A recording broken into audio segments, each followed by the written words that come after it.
Jadi makin ditekan, makin yakin sama Allah. Makin banyak masalah, makin yakin sama Allah. Makin berserah kepada Allah. Kok bisa kayak gitu? Ada orang yang ketika makin banyak masalah, makin ragu sama Allah. Ini Allah maunya apa sih? Gitu kan? Ketika makin banyak masalah, makin kayak mempertanyakan takdir dan ketentuan Allah. Kenapa kok saya yang ngalamin ini?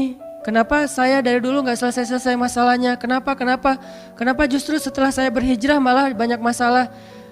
Kenapa para sahabat sebaliknya? Makin dikasih ujian, makin wa ma zadahum illa imanan wa taslima. Gak bertambah kecuali iman dan kepasrahan. Jadi dikasih ujian malah makin yakin sama Allah, bukan makin ragu. Misalnya dia ganti nih model transaksi dagangnya, bisnisnya. Yang tadi mungkin syubhat atau haram, sekarang dia pakai model transaksi bisnis yang halal aja deh, yang aman-aman aja. Gara-gara transaksi yang halal malah banyak masalah. Masih mending kalau masalahnya cuman berkurang income-nya. Ini malah ditipu orang lah, rugi segala macam. Mulai mempertanyakan, nih bener gak ya saya ngambil jalan yang syariat segala macam, kok malah makin susah nih kelihatannya. Kenapa kita ketika diuji malah jadi ragu sama Allah? Kenapa saya katanya kalau misalnya saya jujur, saya akan dapat kebaikan. Ini gara-gara jujur malah gak lulus. Ya mungkin gak belajar tapi jujur. Yang satu lagi yang gak jujur malah nilainya bagus mungkin. Misalnya gak belajar tapi dia dusta. Kenapa para sahabat ketika diuji malah makin yakin sama Allah? Malah makin pasrah kepada Allah. Karena mereka pegang janji Allah. Itu salah satu tipsnya. Kalau kita pengen tetap woles pas menghadapi kesulitan, pegang janji Allah. Makin kita kuat pegang janji Allah, diuji, kita makin pasrah sama Allah. Ya Allah, saya akan yakin sama Engkau memegang janjimu. Ketika diuji, saya berharapnya balasan dari Allah, pertolongan dari Allah.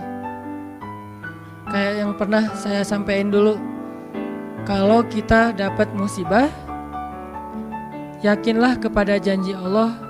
Siapa yang membaca doa yang diajarkan Nabi, nanti Allah akan ngasih ganti yang lebih baik gitu kan ya. Allahumma ajurni fi musibati wa khluf li khairam minha. Ya Allah, beri saya pahala dalam musibah ini, beri saya ganti yang lebih baik darinya.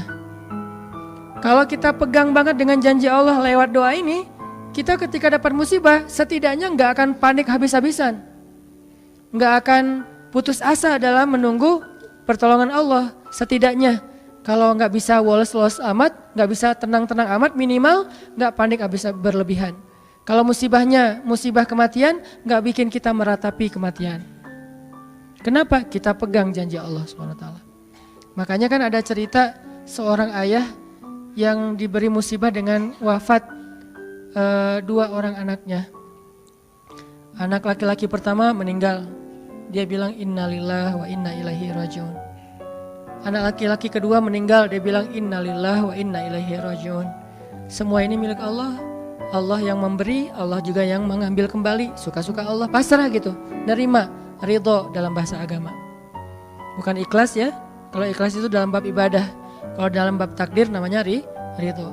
Raditu billahi robba. Saya ridho deh dengan ketentuan Allah, itu namanya ridho. Bukan yang ikhlas ya. Ikhlas apaan? Orang gak lagi ibadah kan, lagi ada musibah. Jadi bukan yang ikhlas ya, bukan. Tapi yang ridho ya. Kalau mau lebih tepat nih, tapi gak apa-apa deh, pakai bahasa kita aja. Tapi kalau mau lebih tepat maknanya, yang ridho ya, sing ridho ya gitu. Bukan sing ikhlas. Karena ikhlas itu ibadah ritual. Nah, dia ridho tuh. Innalillahi wa inna ilaihi rajiun. Innalillahi wa inna ilaihi rajiun. Yang ketiga, meninggal juga. Dan dia mulai agak ragu nih, kok gini-gini amat ya. Suatu malam dia bermimpi 2 anaknya itu, dalam mimpi itu ayah ini mau jatuh ke sebuah jurang yang di bawahnya api, kayak api neraka gitu. Ditarik sama 2 anaknya, cuman gak kuat. Kata mereka, seandainya adik ada di sini pasti bisa narik nih, bisa nyelamatin ayah. Kalau adik ada di situ, kenapa cuma 2 yang nolong? Karena 2 itu yang dia ridho, yang satu lagi nggak ridho. Akhirnya cuma 2 orang yang bisa nolong dia di akhirat. Bangun dari mimpi dia sadar, oh ternyata justru Allah pengen nolong dia di akhirat dengan musibah itu. Dan buat anaknya juga kebaikan nanti di akhirat masuk surga. Akhirnya dia bilang innalillah wa inna ilaihi rajiun, astaghfirullahalazim. Hidup kadang kayak gitu.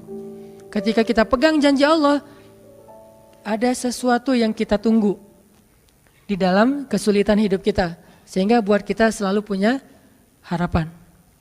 Tapi kalau kita nggak pegang janji Allah, kita nggak nunggu apa-apa kecuali mengeluhkan keadaan kita. Dan itu bikin kita lemah. Ditolak yang pertama, innalillah wa inna ilaihi rajiun. Ya Allah beri saya yang lebih baik darinya. Nemu nih, ditolak lagi. Lebih cantik tapi nolak juga, kan lebih sakit ya. Lebih cantik ditolak lebih sakit. Ya Allah beri yang lebih baik lagi. Makin lama makin di puncaknya rasa sakit yang udah gak tahan, diterima. Nih happy ending nih. Ada gak ya yang kayak gitu ya? Kalau jarang ada berarti belum mempraktekkan jurus ini nih. Kalau pengen kayak gitu coba tes deh. Cuman kalau ngetes Allah tahu sih ya.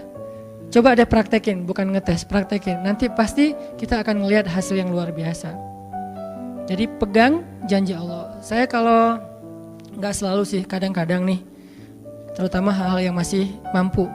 Ada musibah kecil, langsung berpegangan pada janji Allah. Nah, ntar Allah ganti yang lebih baik.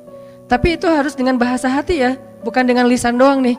Wa khluf li khairam minha. Hati nggak percaya. Allah kan bermuamalah berakad dengan kita lewat hati itu teman-teman. Allah nggak berakad dengan kita lewat lisan doang. Makanya niat itu kan sesuatu yang terbersih di dalam hati. Walaupun dalam prakteknya ada mazhab yang mengucapkan, ada mazhab yang tidak mengucapkan. Yang jelas secara definisinya terbersih di dalam hati. Innamal a'malu binniyat. Terus Nabi menunjukkan dalam riwayat yang lain, Nabi menunjukkan ke dadanya atau hatinya. Artinya Allah berakad dengan kita itu dengan hati.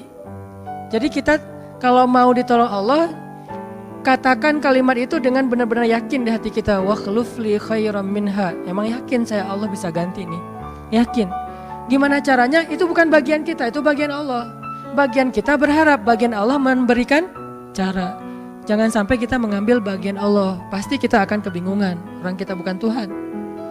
Mengambil bagian Allah apa? Harus jelas caranya. Kalau nggak jelas nggak percaya. Terlalu logis.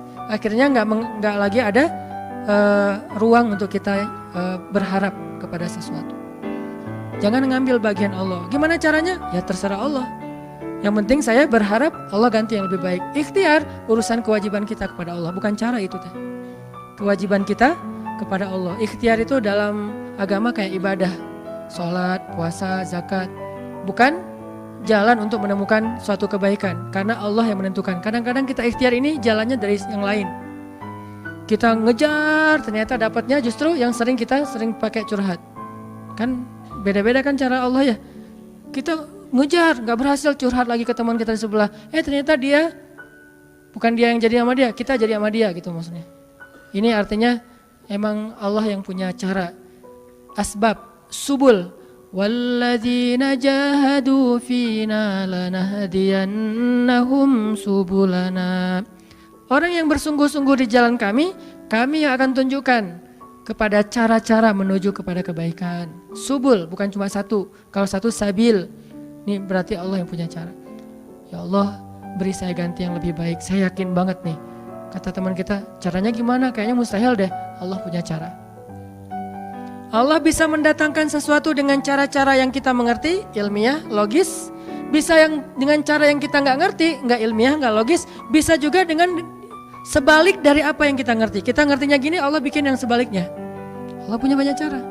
Contoh, Allah mendatangkan kita, melahirkan manusia itu dari pasangan ayah dan ibu. Ilmiah, logis, bisa dijelaskan secara keilmuan. Tapi Allah juga bisa mendatangkan seorang anak tanpa ayah seperti Isa dari rahimnya Siti Maryam yang suci. Atau bisa juga mendatangkan seekor onta bukan dari induknya tapi keluar dari batu seperti ontanya Nabi Solih. Allah bisa mendatangkan segala sesuatu dari cara-cara yang yahtasib aula yahtasib.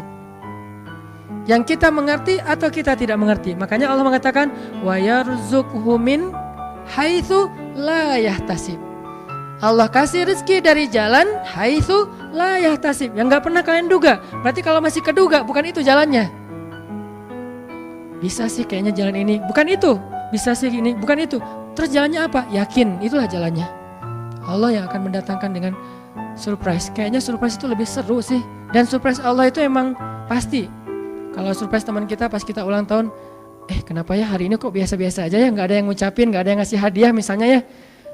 Kita masih berharap, mungkin mereka pengen ngasih surprise. Nanti malam-malam tiba-tiba saya masuk ke rumah, saya buka pintu rumah saya, tiba-tiba orang udah ngumpul semua di dalam rumah, terus ngasih surprise happy birthday gitu, balon segala macam, gitu-gitu deh. Bisa. Tapi apakah itu terjadi? Belum tentu. Pas kita pulang ke rumah udah siap-siap gitu. Gua mah gak akan kaget lah, gitu-gitu pasti udah disiapin. Buka pintu, ngelihat ke dalam, jalan pelan-pelan, nyalain lampu, kosong, gak ada siapa-siapa. Manusia bisa gitu banget kan? Teman kita atau pasangan kita berpikir pasti dia ingat lah, nggak mungkin dia nggak ingat hari jadian kita atau hari putus kita terus jadian lagi atau hari lahir lah minimal, pasti dia ingat. Tapi belum tentu dia bisa ngasih kita surprise seperti yang kita harapin. Kalaupun dia ngasih surprise, kadang-kadang kado atau hadiahnya itu nggak seperti yang kita harapin, biasa-biasa aja ternyata. Mungkin dia lagi nipis keuangannya, nggak punya modal apa-apa, ya udah ngasih apa yang ada aja, pulpen, permen.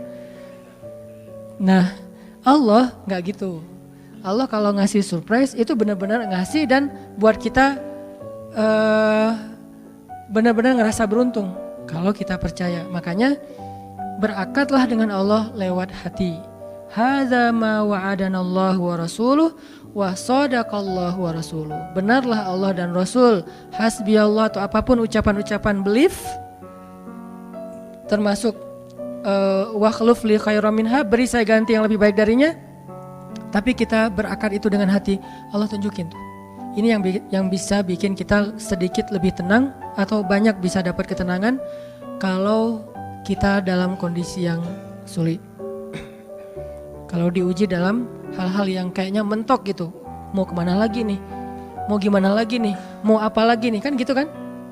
Udah nggak tahu lagi mau gimana, mau kemana, mau apa, mau siapa lagi nih? Kayaknya semua yang di list reunian udah ditembak satu-satu, gagal semua gitu kan? Mau siapa lagi nih? Teman kuliah udah, teman SMA udah, sampai teman SD juga udah. Masa nyari teman TK gitu kan ya? Nyari semua nolak, ke siapa lagi? Allah yang punya siapanya. Kadang-kadang siapanya Allah itu kita nggak pernah ngeduga. Yang kita nggak pernah mau ke situ karena berpikir nggak mungkin deh kalau itu mah. Justru kita nggak ngedatangin dia karena kita nggak percaya mungkin. Tapi buat Allah apa sih yang nggak mungkin? Julaibib dengan kondisi rakyat jelata banget ketemu seorang cewek yang selebgram banget, bisa aja tuh. Apalagi kita yang insya Allah nggak julaibib amat lah ya. Masih kerenan dikit lah. Walaupun mungkin solehnya pasti jauh dengan Julaibib. Tapi secara fisik ya kita bukan budak. Kita bukan orang yang seperti digambarkan di dalam hadis gimana fisiknya Julaibib sangat pas-pasan. Walaupun tingkat kesolehannya jauh. Pasti sahabat itu tidak tergantikan, tidak tertandingi. Oke. Itu satu kasus di Al-Quran gimana Wallace dengan modal pegang janji Allah. Berakad kepada Allah dengan hati. Ini kata kuncinya. Berakad kepada Allah dengan hati. Dan Allah pasti la yukhliful mi'ad. Gak akan ingkar janji. Gak akan. Kalau dengan hati. Masalahnya tingkat hati juga darajat. Lahum darajatun inda rabbihim. Orang yang beriman itu bertingkat-tingkat. Ada yang imannya itu benar-benar luar biasa. Sampai hal yang paling mustahil buat dia tuh gak ada yang mustahil buat Allah. Ada yang berimannya yang berat-berat mah dia masih agak-agak ragu, yang ringan-ringan dia masih yakin. Berarti aku tergantung prasangka hambaku kepadaku.